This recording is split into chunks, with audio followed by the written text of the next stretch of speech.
kill them with competence. You just show your value, right? And you kill them with competence. And so for me, mic drop moment right there.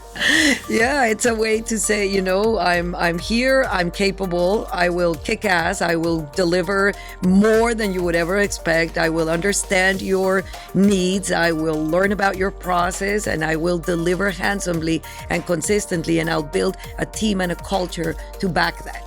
And so I just think it's a challenge when somebody thinks that maybe, it's a great opportunity to show your caliber. Kill them with competence. Yes. Hey, Money Movers.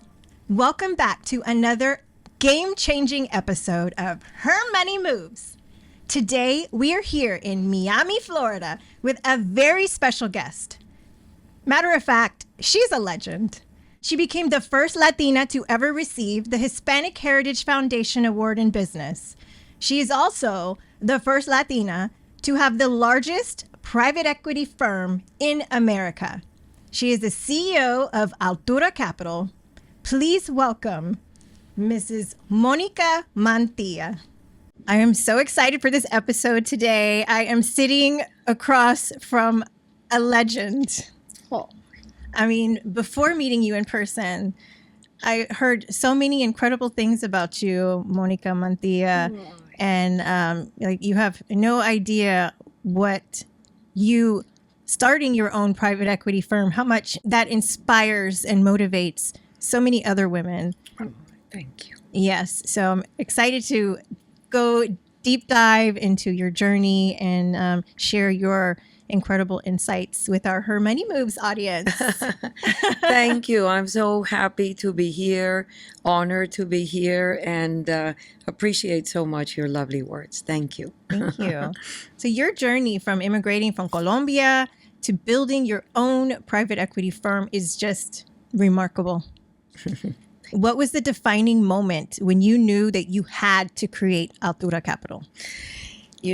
Today at Angeles, that was also so kindly honoring us with our 20-year anniversary. We started Altura 20 years ago. It seems like it was 3 or 5 years ago, and it's been 20. And they were asking me that same question. And, we started Altura. I was in the world of investment management consulting. And it was a wonderful world where we would advise pension funds and large pools of capital in how to build an investment policy, an asset allocation, manager search and selection, and that's sort of the perpetual way that you help large institutions manage their assets. It was a very interesting world, but it was a world where the majority of the players were very large firms, very well capitalized, very old and established firms. However, I would see, and they would come to me and they would pitch me and they would tell me their stories, all these smaller managers, women-owned firms, and I would see their potential. In the numbers, I would see their returns. I would see their stamina, their hunger, how they were able actually to position themselves in certain markets that the larger firms couldn't, because they could move markets. So for me, there was a very strong case for small business managers and how they added value to a portfolio. However, it wasn't a very common notion in the industry where I was at that time. And I had two dear mentors that were connected to the organization I was part. And they actually called me one day and they said, Monika, we think you should start your own investment management firm. And we think that the investment thesis that you carry, at times painfully, because I was sort of going against the grain of what the industry wanted and saw. And I just said, no, but there's all this research out there. I see it in the numbers. And they said, you should go with that passion and we're going to help you. And frankly, when they said that, I was like, what? But I always had an entrepreneurial mindset and an entrepreneurial spirit. I remember when my husband and I got married, we've been married 33 years ago. He's been my partner our conversations when we were dating were about, hey, we should do an entrepreneurial undertaking. What it would be, we still didn't know. We both went into the world of finance, so it had to do something with finance. At some point when things were tough, we would say, why didn't we just build a factory and sold T-shirts, right? Something very simple. That wouldn't be a difficult thing to do. But finance is an absolutely fascinating field. And so we've heard what Toby and Jeff suggested. They actually came to our house. We built a business plan together. And then I went with my deck and my pitch book and I presented it to two great possible investors, and they both said yes, which much to my, amazement, because I thought I would have to knock on 200 doors to get the capital necessary. And we started and we've pivoted. I mean, the story of Altura has been changing. I would say the big two, dramatic changes, pivotal changes, where we started as a consulting and an advisory firm, where we had a very powerful data and analytics tool that was actually very innovative and creative at that time, the Altura Emerging Manager Information Platform. But then in the crisis of 2008 and 2010, where we actually had a great opportunity to then serve U.S. Treasury and come with our investment thesis and, help the supervision of hundreds of banks that were acquired by Treasury. And so that gave us an opportunity to actually zoom into the world of small businesses. And we were there writing papers and advocating for community banks, for regional banks. Some people were advocates of, just let them die, just don't give them more capital, just ask them for a return or, fold them. And we really believed that they were, and I remember having conversations with many of these community banks around the country, small banks, regional banks. They were so important for small businesses. And although the numbers didn't show that because they were big banks that had big portfolios of small businesses, these regionals were playing a very important role that nobody else was playing. Companies that nobody else wanted to touch, they would sit down, they would understand, they would provide that financing that they needed. And so we developed this love and realization that we as investment managers could do a lot in the world of small business. And we said, let's start investing. We started investing. We created a choppy portfolio. We put things together where we finally were at a point where we could do an institutional product. And then we did a second and a third. And we're now, launching our fourth Altura equity fund, a private equity, private credit fund. It's a flexible capital solution where we mostly have private credit. We offer solutions on the credit side, but also on the equity side. And so we provide a flexible capital solution. So all of that, a journey of 20 years, having a lot of fun doing it all the way through. That's amazing. The difference that you're making for small businesses. Breaking into finance is tough. I mean, even more so for Latinas in our underrepresented communities. What was a pivotal challenge that nearly stopped you, and how did you push through? I think that, it's interesting how sometimes the biggest moments of pain and the tough situations, sometimes, as we say in Spanish, que te bajan del caballo, they bring the saddle, see your saddle off, your horse is all of a sudden down, and you have to think and shuffle and what you're going to do and what your ultimate purpose is and how do you take the assets, the relationships, the strengths that you have and reorganize a business model. And I think that for us at Altura was that moment where we stopped being a consulting firm. And it was not easy because there were some clients who wanted to give us more business there. And we said, nope, we don't do that anymore. Now we're going to be a money manager. We're going to do the strategy. And first, the branding is difficult because people recognize you on something. And then when you're shifting, they're always going back to, oh, no, you're the consulting firm. So that took a while. I remember every time they would describe us the wrong way, I would no, that's not who we are. and so it's been now, 15 years in the trajectory of being an investment manager, a lower middle market debt and equity provider. So I'd say that was the result of a change in the macro that resulted in us really looking at ourselves and saying, where can we add the most value? Where are the largest opportunities of value creation in the investment management world that nobody is touching or that are still there available? And so we found that small, including companies in the low and moderate income communities that wanted to create high quality jobs, but didn't have the right capital partner, didn't have the right patient resources to be able to develop. That was the niche where we saw there was immense opportunity. We've done studies where along with 39 friends in corporate America who we've worked with together through the $1 Billion Roundtable, we did a study where we assessed that there was a market opportunity of almost $600 billion. So this is not a small market. Sometimes people say, oh, the small and the lower middle market. It's an incredibly powerful market. It's a very important part of the economy, but it has been systematically underserved and overlooked. So that means for us opportunity, right? The opportunity to find great entrepreneurs and help them with the right capital and the right strategic resources to double or triple in their size.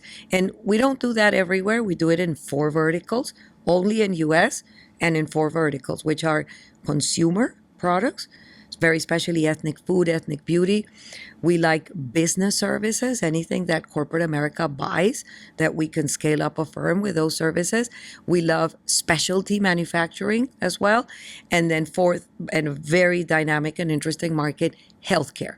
And there we have an investment thesis and an outlook to women health and wellness that we're very excited about, because that's an area where we're 100 years behind. Absolutely. So we're trying to catch up with the right capital, the right entrepreneurs, and the right strategic resources to see if we can help some companies truly blossom and provide, the type of solutions that women need.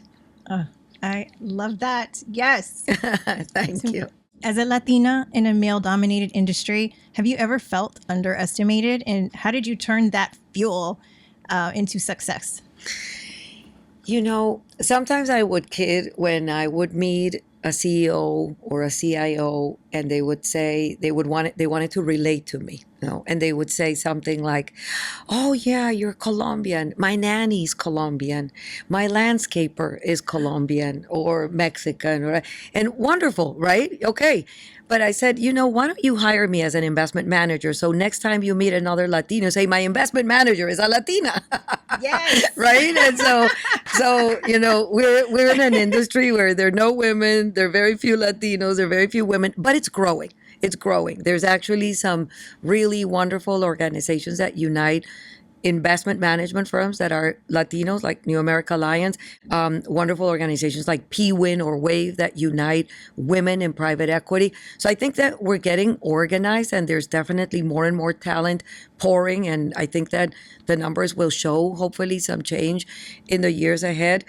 I think that I always love the sentence of kill them with competence, right? Mm-hmm. If somebody thinks that you just show your value, right? And you kill them with competence. And so for me, mic drop moment right there. Yeah, it's a way to say, I'm here, I'm capable, I will kick ass, I will deliver more than you would ever expect, I will understand your needs, I will learn about your process, and I will deliver handsomely and consistently, and I'll build a team and a culture to back that. And so I just think it's a challenge when somebody thinks that maybe, it's a great opportunity to show your caliber. Kill them with competence. Yes.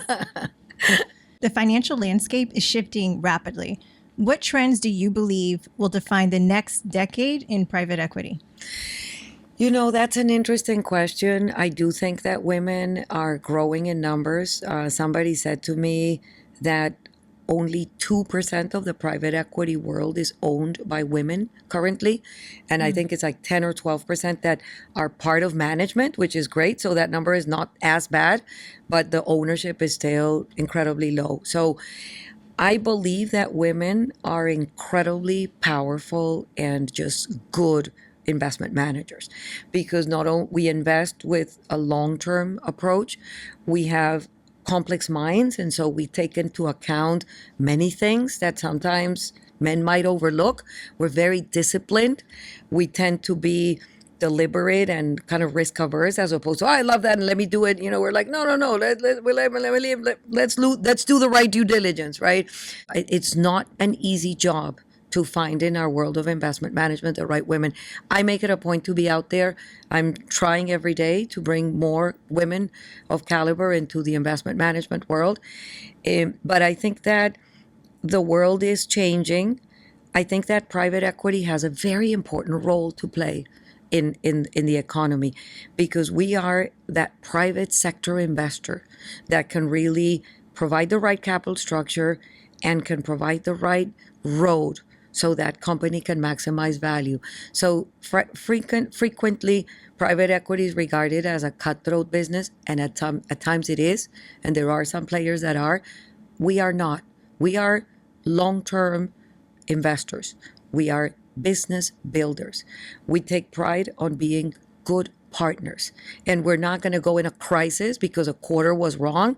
And I see sometimes private equity funds, and I tell them, sometimes they go and oh no, we need to do this, and does 100 you know what, the next quarter is even worse, because you really need to get into what a business, what it takes to build a business, and not have that immediate approach to the quarter didn't go well, I'm going to do 20 things. That wait, how do you really build value? And sometimes it's patience, it's developing the alignment with the management team, it's having the right goals and figuring out the way to do it, but being an active and good member of a team, as opposed to coming at times to destroy value because that sense of urgency is there. So I believe we've developed an incredible platform to be able to invite good entrepreneurs, to allow us to be a good partner to them.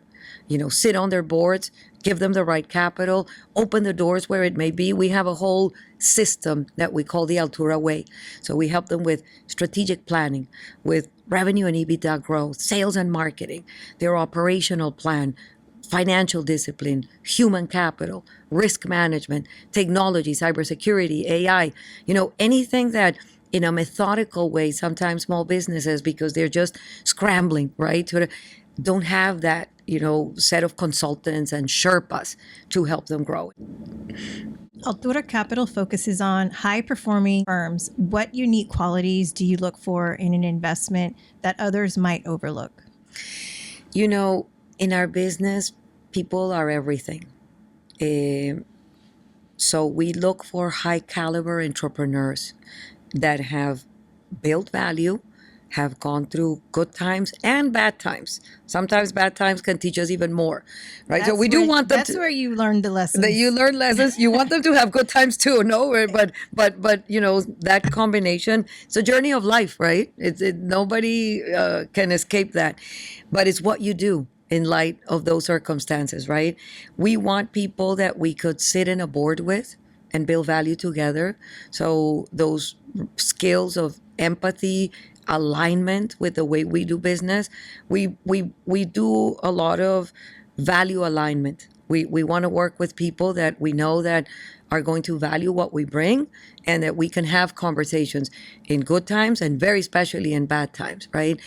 And it's also about the financial metrics, right? We want to, and we need to invest in companies that are at least at 1 million in EBITDA, and where we see with clarity that with our support and the management team and all of us coming together as a new team, we're going to be able to double or triple the size of that firm. And that's the conviction that we need to get to in order to say yes. I always say we are typically looking at 100 opportunities. We zoom in 10 and we do one. And sometimes that one doesn't happen. We are very meticulous about how we make investment decisions. And sometimes there's the rush of deploying capital in our industry. Investors are also asking you for DPI, which is of the money I gave you, how much you've returned. And we know and we understand the pace, and we want to turn the tables in the restaurant fast as well. But we never do it at the cost of making the wrong decisions of people, of industry, of business. So we're always trying to find that great combination of a great entrepreneurial team with a great product or service that can grow, that is in an industry that is exhibiting growth, where that team has a big differentiator, they have something to bring to the table, and where we can help them with our tool set that is patient capital and strategic resources to get to where hopefully we all want to be. Amazing. So a lot of our Her Money Moves audience are founders, are entrepreneurs, corporate professionals who aspire to be entrepreneurs. How can you, or what kind of advice can you give, especially for women who are seeking funding? How can we be successful at securing that funding? I know I love that theme. I teach a course now for I think 6 years or so at Stanford Latino Entrepreneurship Initiative, and we also teamed up with the United States Hispanic Chamber of Commerce and WeBank, and we actually did a cohort of top Latinas that we're teaching them. My course is called "What Every Entrepreneur Needs to Know About Capital," and so I'm going to give you the 1 minute of an hour and 15 minutes course.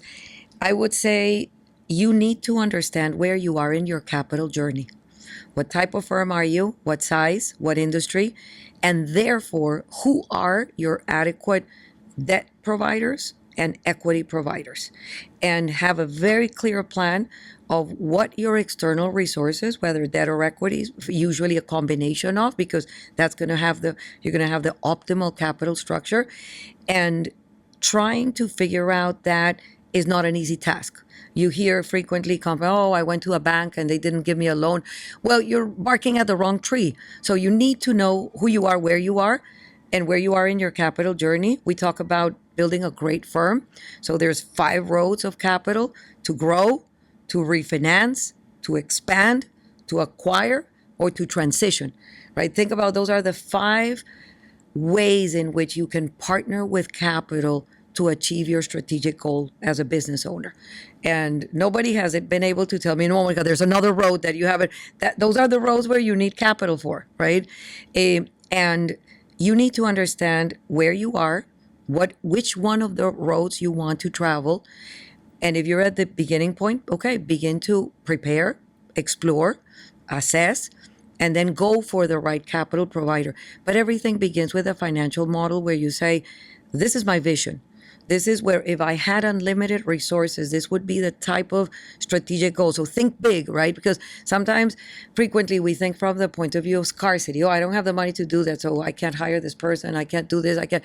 So you say, no, a good leader, a good entrepreneur will envision if I only had this, and then that money will come as a result of you articulating what you need and also showing a history of being able to do it.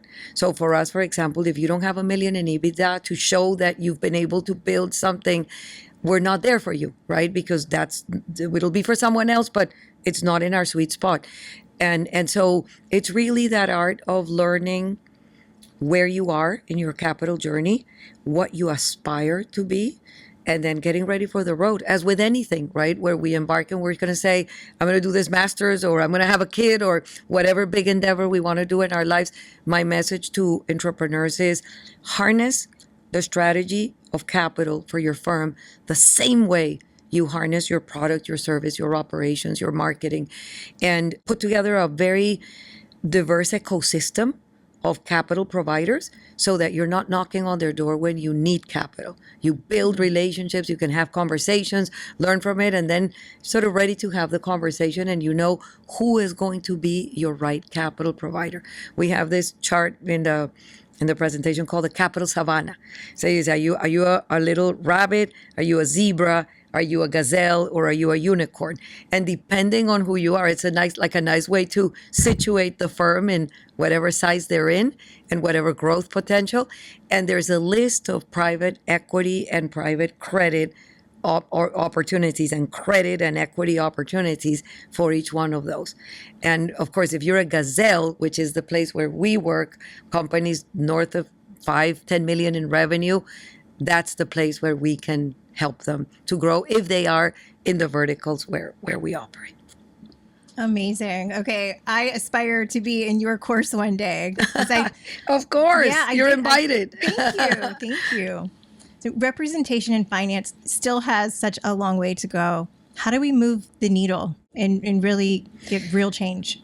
So I think that we as business owners we need to cultivate that talent and give them an entry door opportunity. Because in my business, frequently they say, oh, no, you have to come from an Ivy League school and you have to have private equity experience. And if not, and I said, no, that is not true. We just have to take them early, right? And get them through the Altura School of Business.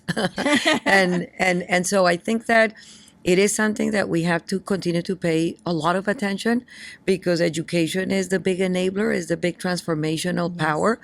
And I spend a lot of time in that pillar of team and culture, because it's about harnessing the next generation, and it's a value in Altura of building the next generation of talent in private equity and private credit.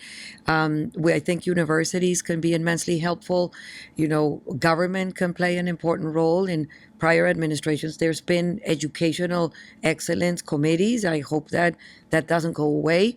And just continuing to pay attention to education and doing whatever you can do to really open the door to women. Why? Because they represent the market we serve. They represent the country we're part of. And so I think that we just have to continue to be, especially people that come from underrepresented communities, poor communities where they haven't had the role model of their parents, achieving a master's degree or being in finance. So there, I think we have to do a special lifting up effect to tell those kids, it doesn't matter. No, you can do it. You have the brain, you have the will, go do it. And there is a road. And in America, that's one of the beautiful things of this country. There is meritocracy. You can get the possibility to study.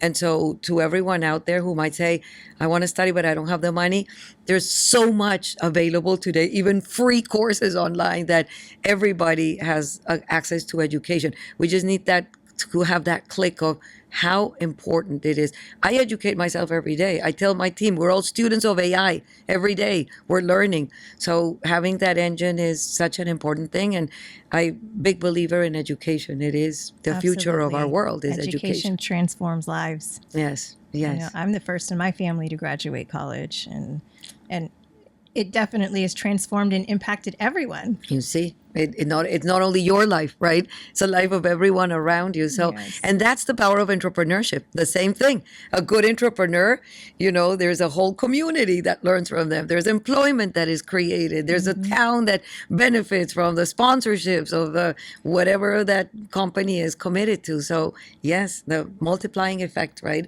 of education and entrepreneurship. Yes. What advice do you have for Latinas and women of color who feel like they don't belong in finance or entrepreneurship? There are many organizations you can join. Look for them. Ask at your university, right? What are their financial clubs? Doing an MBA is a great thing, but you can also do a CFA. You can also do, there are all sorts of opportunities. I think you have to be, if you like that world, just even begin by Googling and asking ChatGPT. I'm at this age in this city. I'm interested in finance. What advice would you give me? I bet you ChatGPT gives you a lot of good advice right there. But I would say, it is an incredibly beautiful career.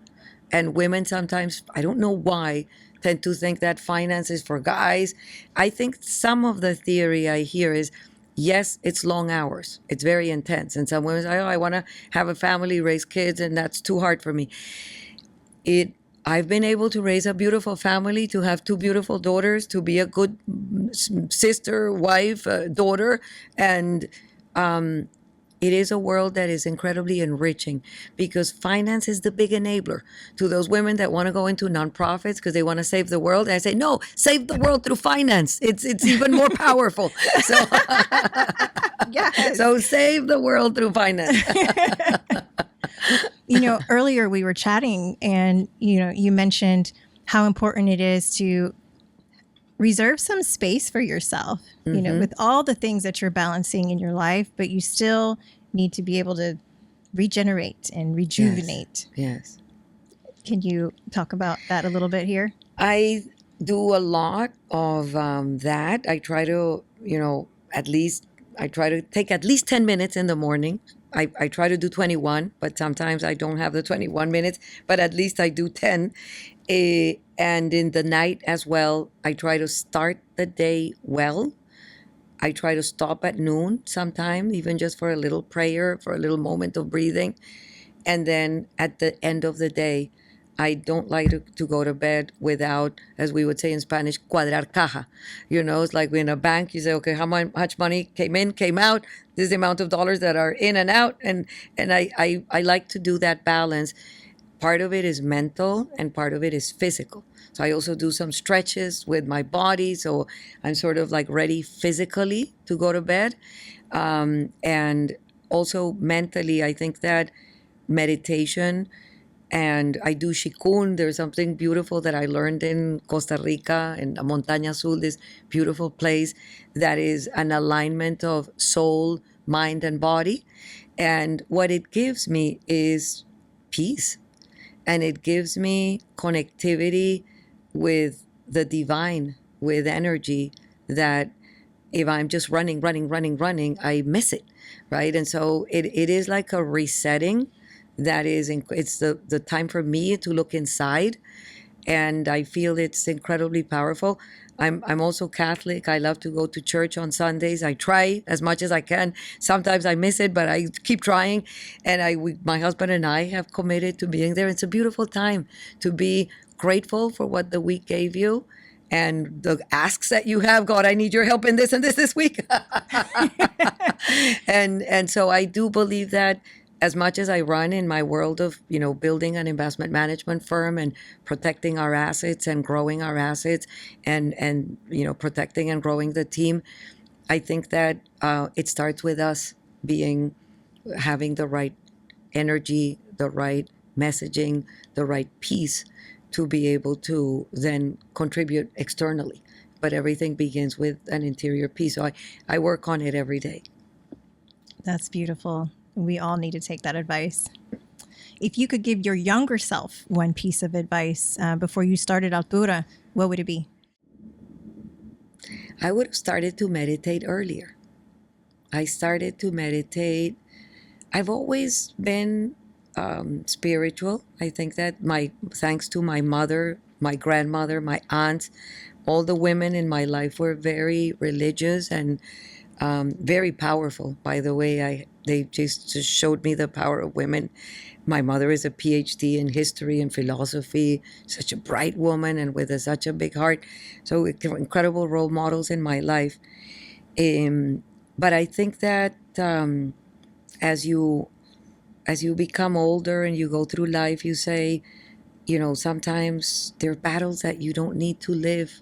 There's wisdom, I guess, comes with years, right? So I wish I had the wisdom I have today, but when I was younger. but there's a wisdom in the life cycles, right? Mm-hmm. I don't regret anything I've done, or most of what I've done, I don't regret.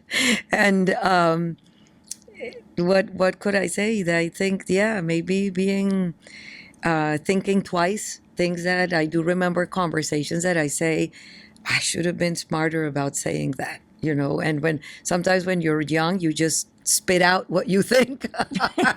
I think that today I have more filters that allow me to really? I thought as you age that you have no filters. No, anymore, right? no. I guess you have more filters, but they operate in a seamless way. What would Jesus say? Ser en el hacer. All these things that, allow you to come from a place that is very strong and clear. Sometimes when you're younger, you're just like, your brain is telling you something and you say it, and your emotions are telling you something and you say it. I think that with age comes the ability to reflect on who we are, what message we want to send, how, when is the right time. Mm-hmm. Do it with love, do it with empathy. Think about the consequences. All these things we don't think when we're young. Yes, very true. You've built a legacy of impact. How do you see the next generation of leaders shaping the finance industry? Oh, I thank you for saying that. And, I think about our firm and I want it to be 10 times bigger. I appreciate so much when people tell me that I've been a trailblazer and that I'm the largest Latina private equity fund in this country and all these wonderful things. And I say, what? We're still very small compared to what we should be. So my aspiration is to really take our business model to scale up significantly and continue in that road, because I think there's a market to serve. There's a purpose to be fulfilled. And I just wish that serves as a big legacy and as a big engine of doing good, of supporting entrepreneurs. We have like 1,800 jobs that we support through the portfolio companies we have today. But I want them to be 100,000 or 1,000,000, 5,000,000, because the market opportunity is there. If there's a 600 billion market opportunity and we're shy of 300 million in all the vehicles we have, why couldn't we be so much bigger? So that for me is like the big thing that I think we have to, there's a lot of good opportunity that we need to harness, and we are ready for it. We're going to grow that fund from 300 million to 300 billion. Well, maybe 300 billion, no, but I'd be happy with 25 billion. And at 25, I'll say, let's go for the 50. What's your go-to power move before a big meeting? Lots of preparation. I have a great team. We have something called a mirror. Every meeting I do has a mirror. What that mirror is what conversations we've had with that party. What is our strategic goal? What are the key things that we need to discuss at that meeting? Research and background about the organization we're talking to. We have it by categories, different questions. If it's an investor, set of questions. If it's an entrepreneur, it's a set of questions. If it's a corporation, it's a set of questions. And so preparation is everything, right? So that it's the most precious resource we have in life, other than our soul, is time. Yes, and I couldn't agree more. I always say time is currency. Absolutely. And so I always tell my team, if we have that 30 minutes or that hour with that person that we've probably been back and forth 20 emails to get there, we better be in the right place in the right time with the right preparation. I also delegate everything I can so that I'm only in the meetings where I need to be and nobody else can play my role. And hopefully every day there will be less and less that I just have to do, because the team is just so capable of doing amazing things. And it's preparation. But then I take a moment of pause and I say, like, what is the human to human connection? What is this person about? How can I be of service? What is their reality? Where can I contribute? And it usually ends up being it could very frequently be an institution to institution dialogue, but it's also a human being to human being dialogue.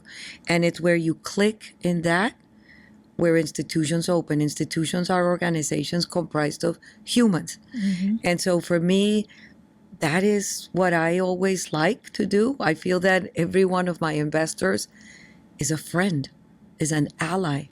I know them, they know me. And we're there for the long run together.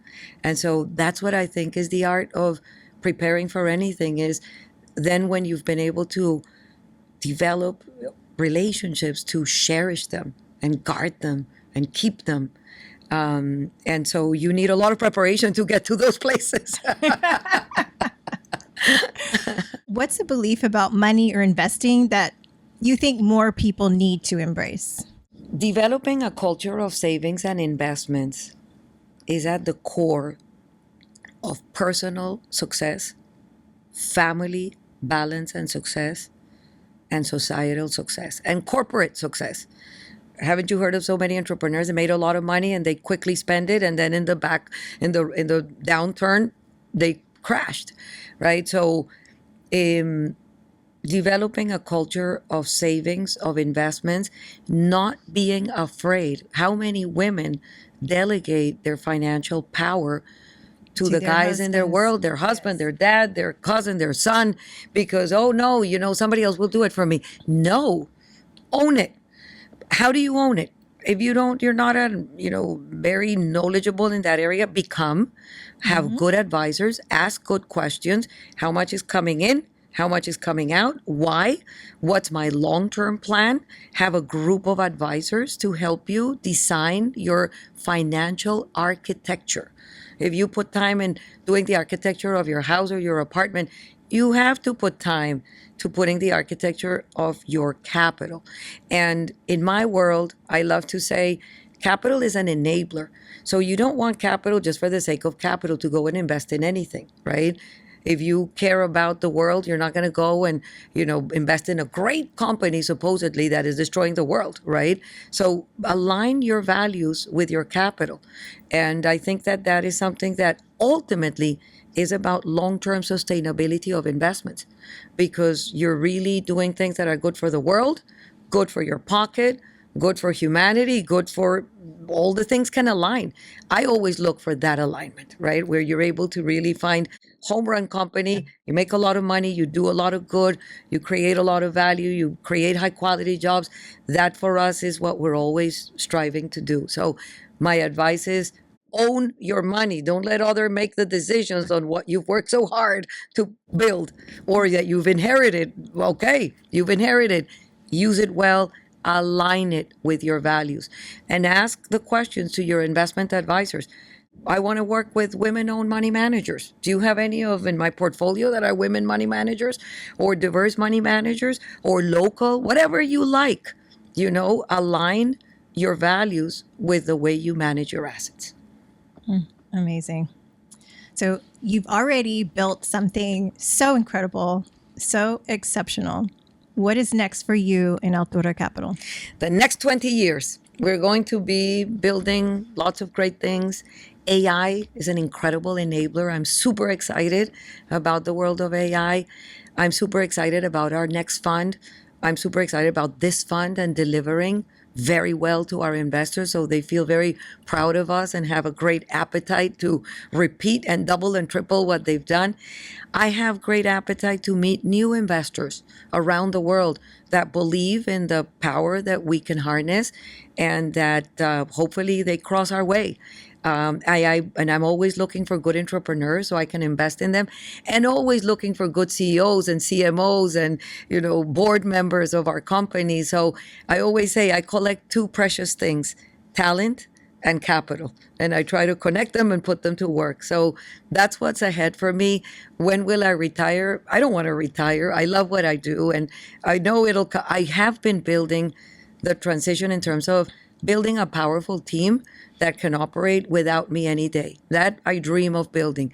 But I love what I do. So what is ahead? More of what we're doing, because I love what we do. That is beautiful. How can people support your work and your mission that you're building?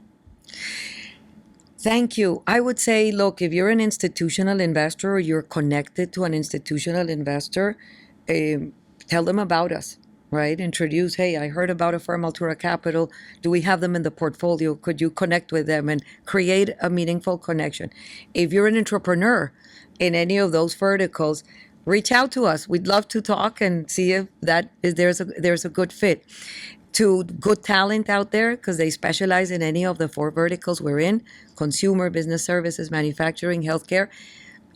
Come to us, because we might have a role for you as a CEO, as a board member, as an executive operating partner. And I would say talent, we're always, adding to the team. What else can I say? And I'm always looking for good friends and good people to have a good time. Wow. Thank you so much. I mean, incredible the impact that you're making across such a huge ecosystem. I know I personally can't wait to have more one-on-one conversations with you and see, where we take this, because I would love to work with you. Thank you so much, Stacy. Thank you for the beautiful work that you do. It's great to be able to take a moment and share, our passions, our challenges, our opportunities. So thank you for opening those spaces. And when you find good entrepreneurs, send them my way, please. Oh, for sure. Definitely. And what are you dreaming bigger about next? Just scaling up what we've developed. We've developed a fine-tuned value creation framework. with the right people, the right culture, the right market opportunity, the right performance. And we just want to scale that model up and do a lot of good in the process. I want to have a report card when I die and God says, what did you do with the time I gave you? I want that report card to be a good one. That's beautiful. Thank you so much for being here on Her Money Moves. This is going to be a fire episode for everyone to tune in and just learn so much from Monika. Thank you. Thank you so much. Thank you for having me. It's been a great pleasure. Thank you.